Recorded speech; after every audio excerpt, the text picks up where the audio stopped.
The galaxy had never felt so small. Dallin used to think space was endless black oceans full of light. Endless corridors of stars stretching into forever. He had signed up as a maintenance engineer on Naruvi Spire exactly because he wanted to feel that infinity. The station wasn't glamorous. It wasn't on any tourist routes. It didn't even spin fast enough to give a proper Earth-like gravity. But it was far from home, and for Dallin that had always been enough. He liked the hum of reactors, the hiss of ventilation, the quiet comfort of knowing machines were predictable, even when people were not. But then came the lockdown at first. Everyone thought it would be temporary. A week, maybe 2. Rumors spread about the outbreak, about how it wasn't just another plague, about how it jumped faster than quarantine lines could catch it. Entire sectors sealed themselves overnight. Civilian ships were grounded. Military transports vanished from public lanes. Naruvi Spire went from being a busy refueling hub to a steel prison drifting in orbit above a nameless mining rock. For Dallin, the word lockdown hit differently. It meant the walls of his quarters closed in tighter every hour. It meant he couldn't walk the long glass corridors to watch the stars. It meant no trips to the noisy mess hall, no banter with the crew, no maintenance shifts crawling through the guts of the station where he usually felt at peace.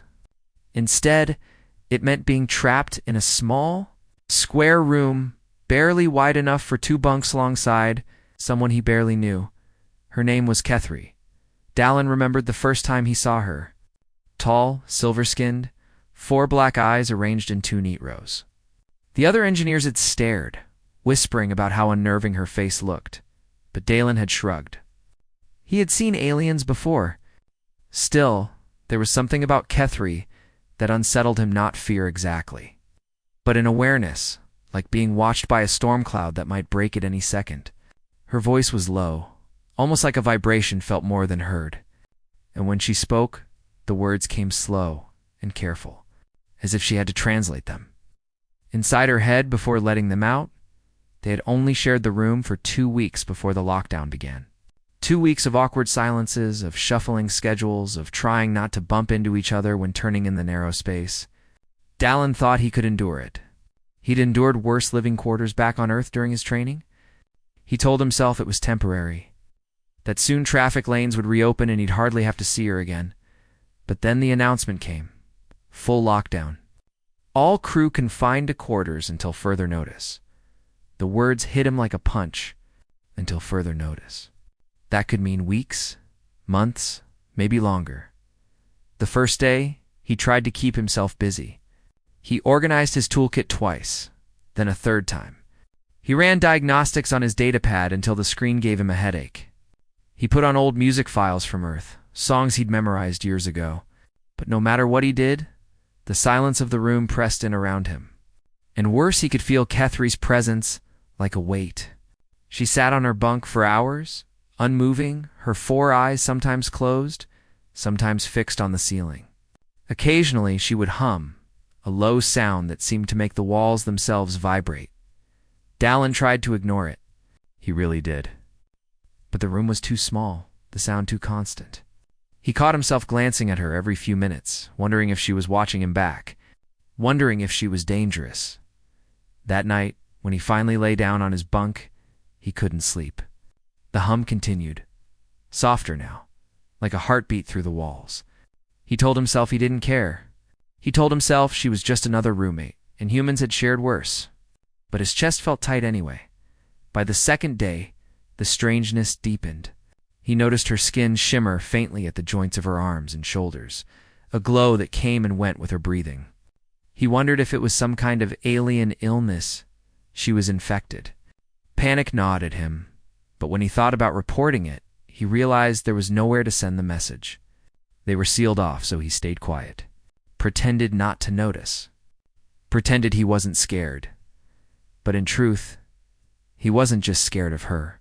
He was scared of the silence, of the way time slowed to a crawl inside for steel walls, of the way the station, once so alive, had gone dead around them. And most of all, he was scared of what it meant to be locked down with a stranger one whose body glowed like a fading star, and whose season, whatever it was, had only just begun. The second week of lockdown felt longer than any month Dallin had ever lived. The station outside their room was silent. Sometimes, faint vibrations ran through the floor as if distant engines shifted. But otherwise, it was like the whole world had gone to sleep. Dallin stopped hearing the usual clatter of boots in the corridors, no voices over the intercom, no laughter drifting in from the mess hall. Even the air recyclers seemed to whisper more softly now, as though they, too, feared breaking the silence. But inside their little room, something had begun to change. At first, Dallin noticed only small things. The humming Kethri made was no longer steady. Sometimes it rose sharp, almost painful in pitch. Sometimes it dropped so low he felt it in his bones. She moved differently, too less still than before. Her hands twitched when she thought he wasn't watching, and she pressed her palms to the bulkhead as if trying to draw strength from the cold metal. One evening, while he tried to distract himself with a datapad novel, he finally spoke. "You're different," he said carefully. Her four eyes blinked, slow and deliberate. "It is the season." Delon frowned.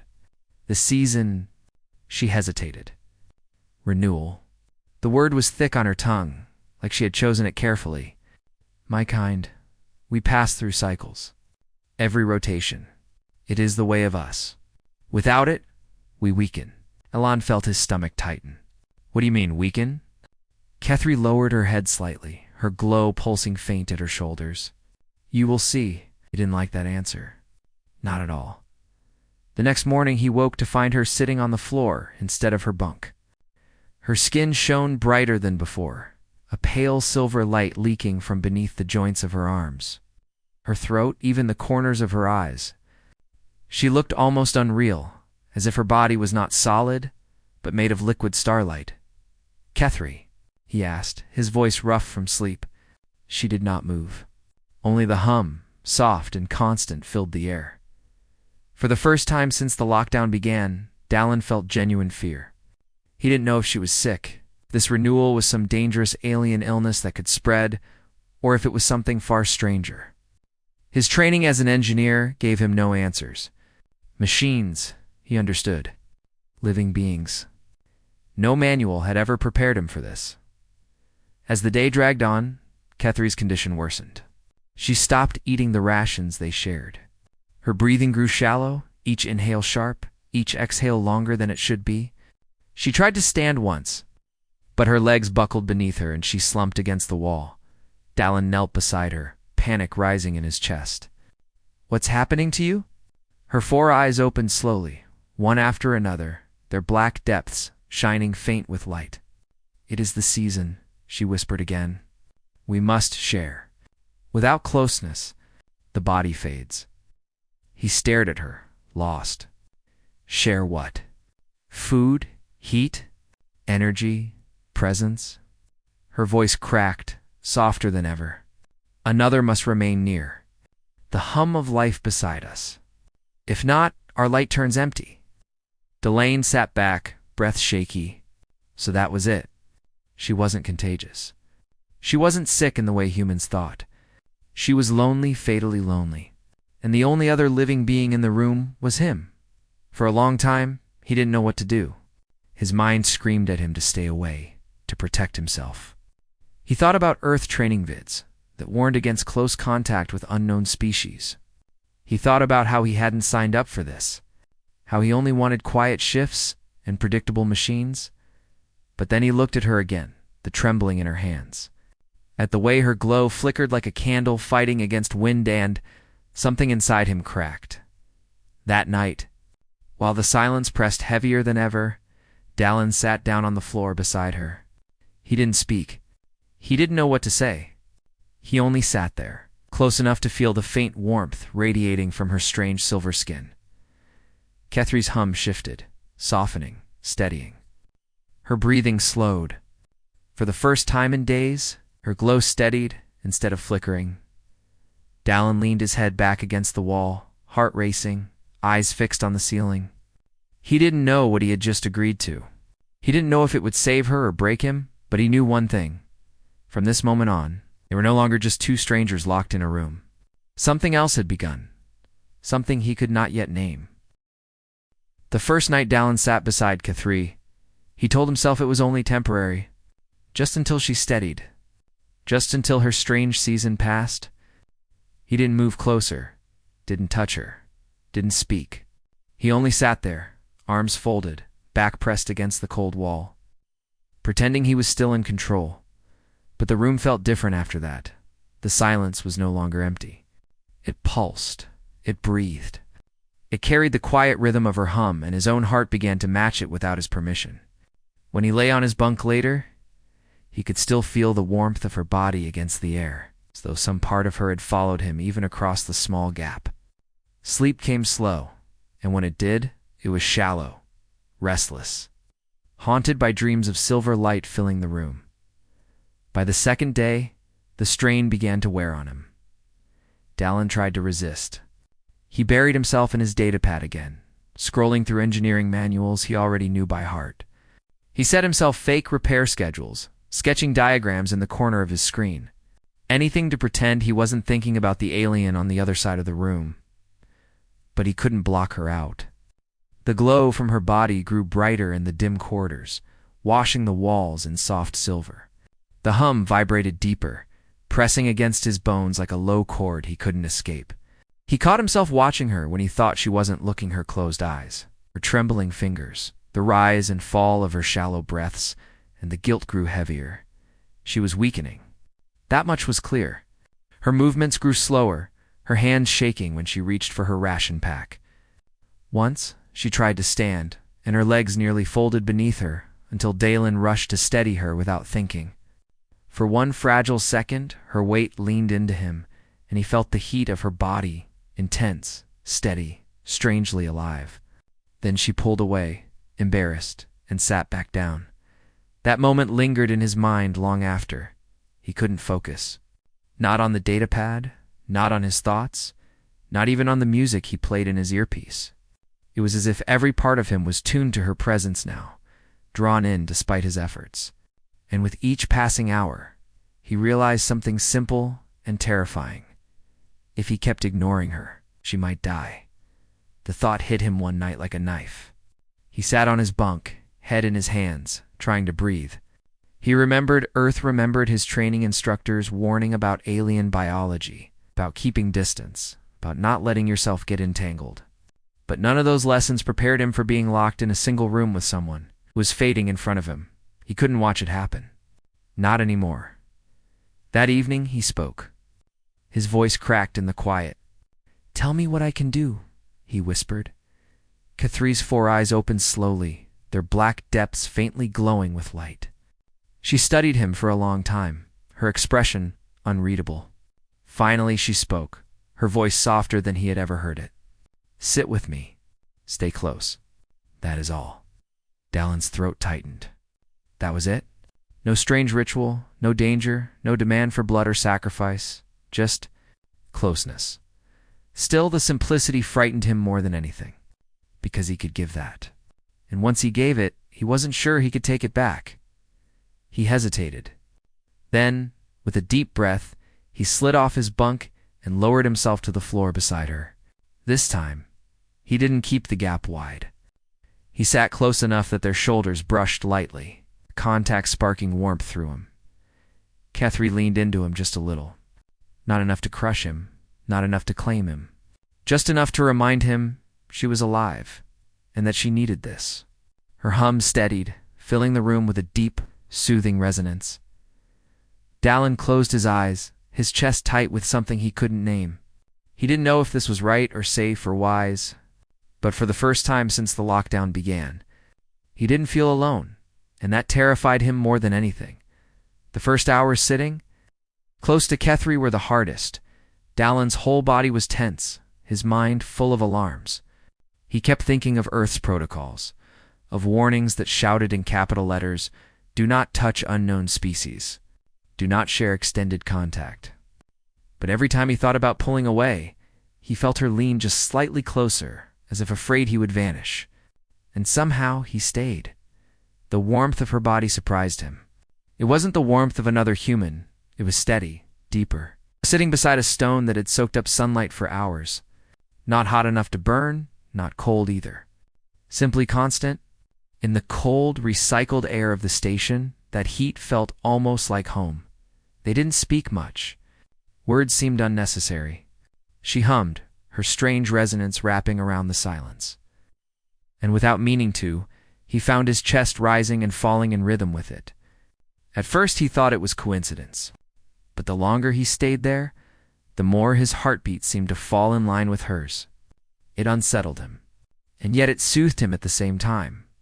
When night cycle came, Dallin tried to return to his bunk, but the room felt wrong. It's empty. Too wide, though it was barely wide enough for two bunks to begin with. He tossed and turned, hearing the hum continue just a few feet away. His body missed the steady heat at his side. Eventually, he gave up and dragged his pillow onto the floor, settling halfway between his bunk and hers. Kethri said nothing, but her glow dimmed, softening to a calmer light, and her hum lowered into a gentle note that lulled him to sleep. Days blurred after that. They ate rations, side by side, their shoulders sometimes brushing when the space was too small. Kethri no longer hid her weakness. When her hands shook, Dallin reached out to steady her. At first, she flinched at the touch. Then, slowly, she began to allow it. Each small contact hand elbow brushing, the hand steadying felt like crossing an invisible border neither of them had the courage to name. The awkwardness remained. Dallin was human, and she was not. Sometimes, when he glanced at her face, the arrangement of her four eyes startled him all over again. He reminded himself she wasn't his species, not even close. But then she would hum, and he would feel the air between them vibrate softly. And all those thoughts scattered like dust. The strangest thing was how natural it began to feel. On the third week, they started spending hours simply sitting on the floor together. No data pads, no distractions. Just silence, broken only by her hum and his breathing. Dallin thought he would go mad from boredom. Instead, he began to notice little details he had never seen before, the way her glow shifted brighter when he leaned closer, the way her hum softened when he closed his eyes, the way her four eyes blinked slowly, almost like a smile. It frightened him, because this wasn't supposed to happen. She was supposed to be a stranger, someone he could ignore until the lockdown ended. But the walls of their room were too close, the silence too heavy, and the need for company too sharp. One evening, as the silver light from her body filled the room, she spoke. Her voice was quiet, uncertain. "You do not have to stay." Dallin turned his head. "What do you mean?" "You sit with me. You give warmth. But you are human. You owe me nothing." He swallowed hard. "Maybe I don't owe you, but maybe I need this too." Kethri's hum faltered for the first time. Then it shifted, trembling like laughter carried on air. She leaned just a little closer. Her glow spread across the walls until the whole room shimmered like starlight. That night, Dallin didn't bother with his bunk. He stayed where he was, shoulder against hers, the hum steady in his chest. The line between them was fading. Slowly, quietly, without either of them planning it, something new was taking root. And though part of him feared what it might grow into, another part of him, deeper and truer, didn't want it to end. The days of lockdown stretched on with no end. What had once been unbearable silence became a rhythm, a routine. Dallin and Kethri rose together, ate rations side by side, and sat on the floor for hours in that same quiet closeness. What had begun as duty, something forced by circumstance, was slowly becoming something else. Something neither of them dared to name. But Dallin felt the change. He felt it in the way his chest eased whenever she hummed, the way the glow of her body painted the walls and made the steel room feel less like a prison. He felt it in the strange comfort of her heat. In the small way her four eyes blinked at him as if she understood. More than he said, and it frightened him, because the moment he admitted what he felt, he knew his life would never be the same. He told himself it was nothing, just survival. Just two beings locked in the same space with no choice but to lean on each other. He told himself that when the doors finally opened, when the lockdown lifted, this closeness would fade, and things would return to what they were before. But deep inside, He already knew that was a lie. One evening, after the meal was finished and the room glowed faint from Catherine's skin, she looked at him with all four eyes and spoke. "You grow quiet, Dalen, more than before." "Why?" Her voice was gentle, but it struck him harder than any shout. He froze, his throat tight. What could he say? That he was afraid of caring too much? That her presence had become the only thing keeping him whole? That she, an alien stranger, had become the center of his world inside this locked room? He forced a laugh instead. Just tired. But Catherine tilted her head. She did not believe him. Her hum faltered, uncertain, almost like a question. The guilt broke him then. He couldn't hold it back anymore. He pressed his palms over his face, groaning. "This is insane," he muttered. "I wasn't built for this. I'm supposed to fix machines, not. Catherine's glow brightened, faint silver spreading across her skin as she leaned closer. "Not what?" Dalen lowered his hands slowly. His heart pounded so loud he thought she could hear it. His voice was unsteady, trembling, but the words spilled out before he could stop them. "Not feel like this. Not care this much. About you." The words hung in the air, raw and heavy. For a long moment, Catherine said nothing. She only watched him, her four black eyes deep as midnight. Then her glow shifted, brighter, softer, wrapping the room in light like moonlight on water. Her hum broke into something he had never heard before, something lighter, almost like laughter. "You believe this is wrong?" she whispered. "I don't know what it is," Dalen admitted. His hands shook. "I just know you're the only thing keeping me sane in here. The only thing that makes this bearable." Three's shoulders eased. She lowered her head, her glow calming, steady. "Then I am not alone." The simplicity of her words struck him like a blade. He realized then how much she had been carrying, how much fear she had hidden behind her steady hum and glowing skin. She had been as afraid as he was, afraid of silence, of weakness, of dying alone in a locked room far from her own people. Something cracked open inside Dalen. He reached out before he could think and placed his hand against hers. Her skin was warm, firmer than human flesh, but alive, pulsing faint with silver light. She did not pull away. Instead, her hum deepened, wrapping around him like a promise. For the first time since the galaxy had sealed its doors, Dalen felt whole. Not because the lockdown was easier, not because the walls had widened, but because here, in this impossible moment, he had spoken the truth, and the truth had not broken them. It had bound them. Closer, the announcement came without warning. Dalen was half asleep on the floor, his shoulder pressed against Catherine's, when the intercom crackled for the first time in weeks. The sudden sound made him jolt upright. The voice was flat, official, carrying the weight of something final. "Attention, all crew. Lockdown restrictions are lifted. Quarantine corridors will reopen at once. Report to your assigned sectors for reintegration." Then the line went dead. For a moment, silence returned, heavy and familiar. Dalen stared at the ceiling, hardly breathing. It was over. Just like that. The walls that had kept them in, the silence that had defined their days, the endless waiting, it was over. He should have felt relief. He should have been grateful to escape. But instead, his chest tightened with something strange, something almost like dread. Catherine's hum had stopped. He turned to see her, her four eyes blinking slowly. She was glowing softly, but not in the way she had during her weakness. This light was calm, steady, like a flame that had found its balance. "The door's open," she whispered. "Yeah," Dalen said, his voice quiet. "They do." When the hatch finally slid open, the corridor outside was brighter than he remembered. Crew members spilled from their rooms, blinking into the light, some cheering, some rushing toward the comms terminals to contact loved ones. The spire was alive again, boots clanging on metal floors, voices rising, laughter and relief echoing down the hall. But to Dalen, it felt almost too loud, too wide. The room that had once been a prison now seemed safer than the chaos outside. He and Catherine stepped out together. No one paid them much attention at first. Humans reunited with humans, Other species gathered in clusters, old friendships rekindled. But every now and then, someone glanced at the Pirat, the human engineer, walking side by side with the tall, silver-skinned alien whose glow still faintly lit the air.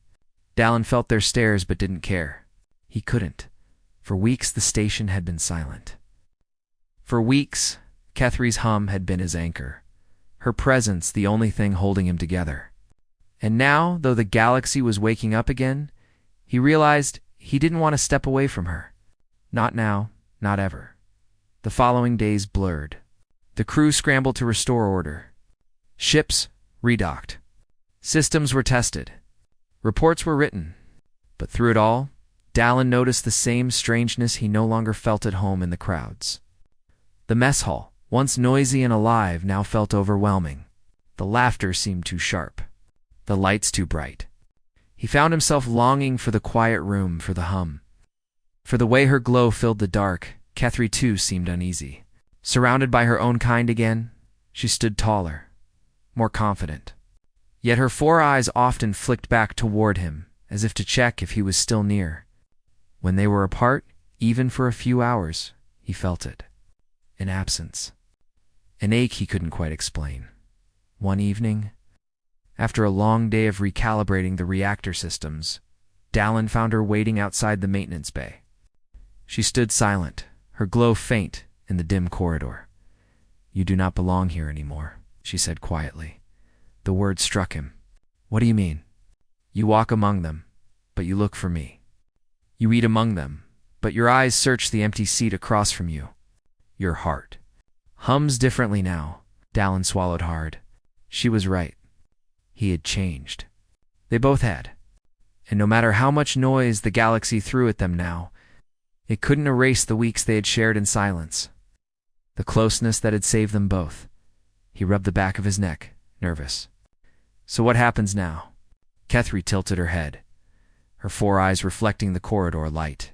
"Now, the doors are open, and you must choose where to walk."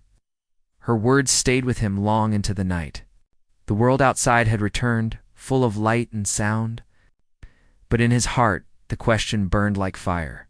Would he step back into that world alone?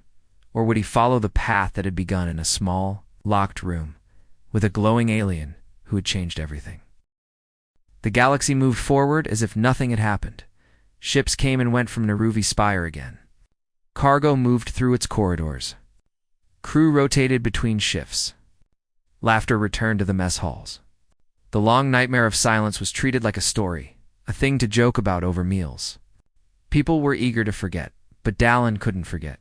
Every morning he woke with the same hollow ache, as if something essential had been left behind in that small locked room. He worked his shifts, tightened bolts, calibrated systems, ran his usual checks, but all of it felt thinner, emptier. Machines no longer comforted him the way they used to. Noise didn't fill the silence. Only one thing did Kara. He saw her often in the corridors. She was among her own people now, tall and glowing, her hum blending with theirs like chords of music layered together. They looked complete, like a constellation reunited. She should have belonged entirely to them again. But every time her 4 eyes found him across a hall, every time she paused as if to wait, he knew she was not fully theirs. One evening, Dallin sat alone in his quarters. The walls felt wider now, colder, though it was the same bunk he had once shared with her. He stared at the datapad in his lap, but the words of the report blurred. His thoughts circled the same question. What now? A message beeped on his console. Transfer orders. His shift rotation was ending, and Earth Command wanted him reassigned to another outpost closer to human space. A safer post. A chance to start fresh. He should have felt relief. Instead, he felt nothing but dread. That night, he found himself walking without plan, his boots carrying him down the familiar paths of the spire until he stood at the observation deck. The glass stretched wide, showing endless stars. And there, standing in the center of the view, was Kethri. Her glow reflected faint on the glass, silver light mixing with the starlight. She didn't turn immediately when he approached, but he knew she had sensed him. Her hum rose faintly, soft and steady. "You are leaving," she said without looking at him. Dallin swallowed. Orders came in today. They want me on another post. Finally, she turned, her 4 eyes steady on his face. Will you go? He opened his mouth, then shut it. The words caught in his throat. He wanted to say yes, that of course he would follow orders, but the truth pressed heavier in his chest. He couldn't lie. Not to her, I don't know, he admitted softly. I don't want to leave you. Her glow pulsed faintly like a heartbeat. She stepped closer, close enough that the warmth of her body brushed against him. Then stay. The words were so simple, so direct, yet they cracked him open. He thought about Earth, about the life he had left behind, about the career path he had built with careful choices. But none of it felt real anymore. None of it felt alive. Life had been waiting in silence. Life had been sitting side by side on cold steel floors, listening to the hum of another being's breath. Life had been silver light in a dark room, warmth that steadied his heartbeat. Eyes that made him confess truths he didn't know he carried. His throat tightened. If I stay, it won't be easy. Kethri tilted her head, her hum resonating softly. The galaxy is never easy, but you would not walk it alone. For a long moment, neither spoke. The stars stretched before them, infinite and cold. But between them, the space felt warm, alive, steady. Finally, Dalen exhaled. The decision no longer a weight, but a release. He reached out and took her hand. Her skin glowed beneath his touch, light wrapping around his fingers like fire caught in glass. I'll stay, he whispered. Her hum deepened, a sound that vibrated through the floor and the air and into his bones. For the first time since the lockdown began, he felt whole. Not because the doors were open, not because the station was alive again, but because he had chosen. And in choosing, he had found something greater than survival. He had found connection. The stars outside glittered, vast and endless, but no longer empty. Because no matter how wide the galaxy stretched, Dalen knew he would never face it alone again.